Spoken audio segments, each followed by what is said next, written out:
So that's why you never hear West Papua voice come out outside world. Because why? There is no journalists in West Papua. Even Amnesty International, 2001, they allow only 3 days. Actually, 2 weeks in West Papua, but only 3 days allowed. And then they kick them out. International Peace Brigade not allowed. And even Red Cross are banned. So that's why you never hear their voice cry for freedom. The elder, about 50 years old, their genital, burned down by fire. It's like this is happening in a very long time, but because we don't have any media to, film it, or because no journalists, so difficult to bring this kind of. But this is luckily the first time came out, and this is happening a very long time. So this is one example. There's many of the torture happening. And 3 days ago, is Indonesian military, one of their men in Nabire, they shot him in the port. This is one example. Just recently, get the justice, because injustice in last 47 years nobody knows. It's like secret genocide committed by Indonesian military.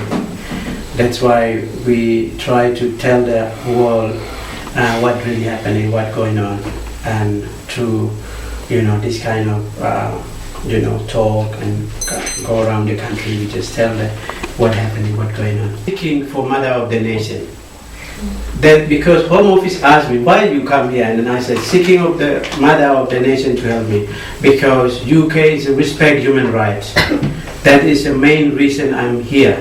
Because rest of the Melanesian country is a British colony. British give independence all the rest of Melanesia. Why West Papua? Because they are the brother and sister connected to Melanesia. So that's why British obligation to help me to reconnect to my origin. That's why I'm here. In the prisons now in West Papua. I wondered which was more difficult, getting out of West Papua and getting into England. But the real question is, who did you get to talk to at the House of Commons? Lord Harris, he's a former Bishop of Oxford, and also Andrew Smith and Caroline Lucas, Green MP. Yes. They're one of the outspoken in Parliament, House of Commons, House of Lords. They are one of the union support, and we had a meeting yesterday in the Parliament, and now they're setting up the all-party parliamentary. Did they know what the situation was? Yes. Like? Yes, exactly. Yes. This is the last 2nd of May. It's a huge demonstration. It's like in Middle East, what happened in West Papua, but no one cover. This is the main town in Jayapura, but it's in Jayapura, Manokwari, and the highlands in West Papua. It's thousands came out.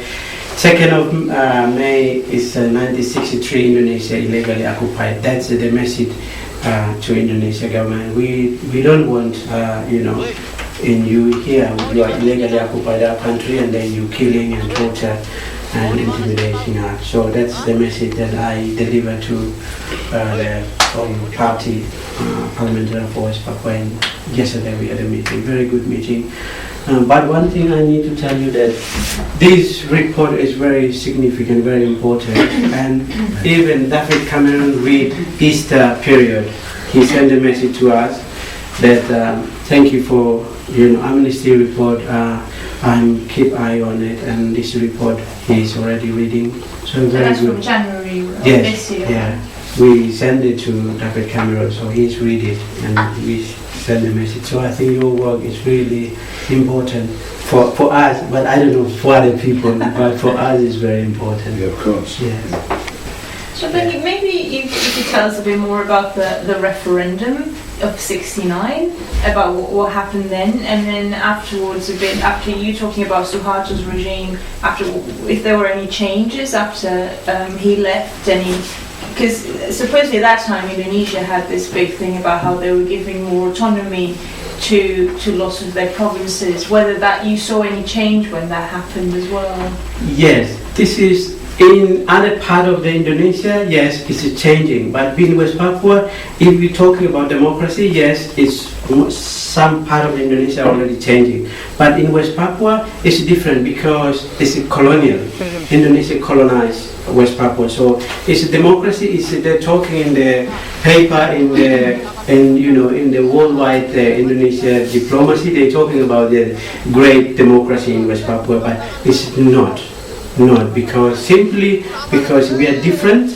The treat Indonesia look at West Papua is differently because in other part of Indonesia I don't know. But it's many problem other part of Indonesia, because one thing that if you watching this Al Jazeera, there is a lot of discrimination is ordinary Indonesian citizen in that many part of the Indonesian. When I'm always watching this, and there's a lot of interview and especially discrimination, religious discriminations, and that's many things happening in other part of Indonesia. But I'm talking only in West Papua because West Papua is not democracy at all, because that is the reality in West Papua. Indonesia gives the autonomy, but autonomy is like fake autonomy, They promise UK, European Union, okay, give big money for us, we implemented autonomy. But in fact that in West Papua there is no autonomy.